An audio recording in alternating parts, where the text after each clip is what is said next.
Mi nombre es Miguel Catilaf Millenao, yo soy del Los Huemalcurín, tanto de la comuna de Loncoche como también de la comuna de Mafil.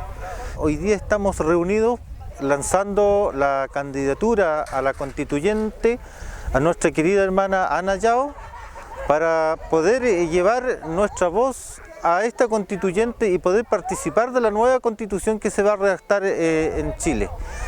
El llamado es a que de alguna forma respaldemos a nuestra hermana por la trayectoria que tenemos y por la trayectoria que tiene nuestra Organización Nacional Mapuche Acmapu.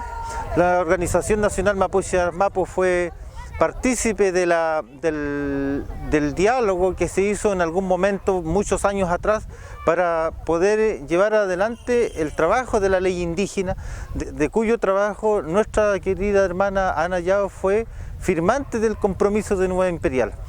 Es por eso que esto mismo ha dado pie para que de alguna forma podamos los territorios, las comunidades, poder tener acuerdos. Se ha recuperado territorio, se ha recuperado el valor como mapuche también, de poder bajar la discriminación, de poder que nuestra gente participe más a fondo y conocer los grandes temas que los tiene aquejados hoy día.